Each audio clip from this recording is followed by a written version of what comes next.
Olá pessoal, eu sou a Paula, sou doutoranda no PPG Ecologia da URGS e hoje vou apresentar o meu trabalho intitulado Caiu na Rede a Peixe, Etnoecologia e Redes de Interação para Avaliação de Mudanças na Pesca no Rio Tapajós, Amazônia Brasileira. Esse trabalho tem como coautores os professores Gustavo Halvaz e Renato Silvano. A pesca é uma atividade extremamente importante na Amazônia, pois o pescado é a principal fonte de proteína na região. Apesar dessa importância, existe uma falta de dados e de monitoramento da pesca a longo prazo. Nesse sentido, o conhecimento ecológico local dos pescadores pode contribuir, então, para a avaliação de mudanças na pesca, dado que eles interagem diariamente com os recursos pesqueiros.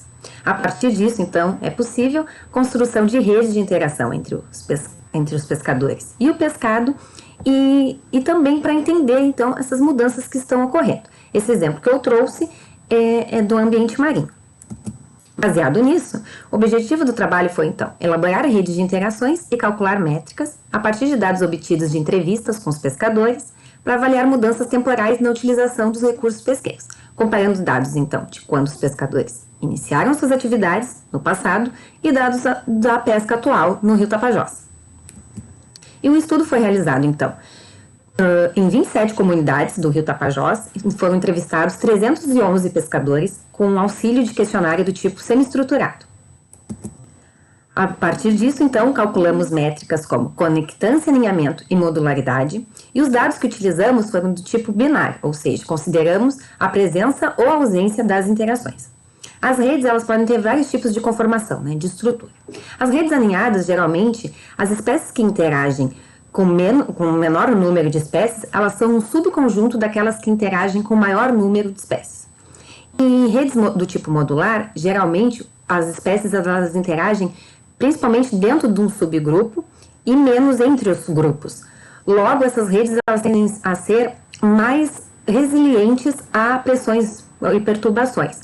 Dado que se acontece uma perturbação, isso fica dentro do módulo e demora mais a se perpetuar ao longo da rede.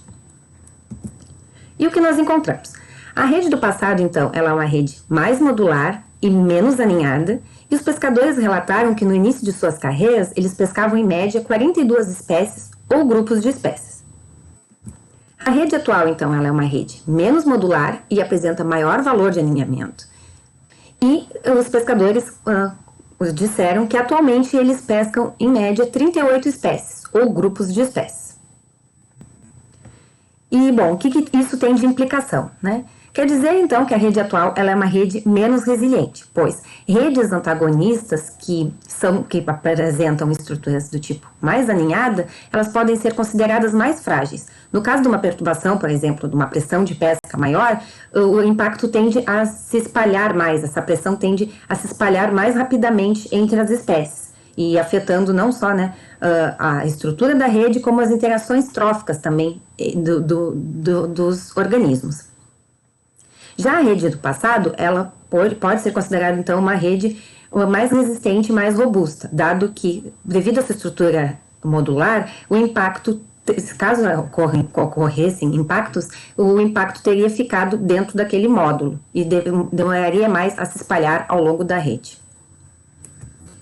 Bom, e isso é especialmente importante na Amazônia, dado que, além da mudança da composição do pescado que já tem sido demonstrada, existem outros impactos que estão ocorrendo, como a construção de hidrelétricas, existem vários projetos para a região do Rio Tapajós, além da contaminação do pescado por mercúrio. Então, todas essas mudanças podem ocorrer de forma sinergética e afetar, então, as relações entre os pescadores e os recursos pesqueiros, bem como a conservação das espécies e, além disso, pôr em risco a segurança alimentar das populações ribeirinhas que dependem do pescado como fonte alimentar.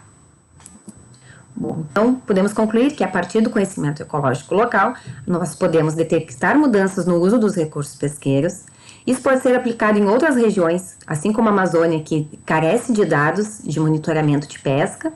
E também podemos, então, integrar a ciência e a sociedade, que é algo extremamente importante. Gostaria de agradecer especialmente aos pescadores, pois sem eles seria impossível a realização da pesquisa, e deixo então o meu e-mail à disposição em caso de sugestões ou dúvidas. Muito obrigada!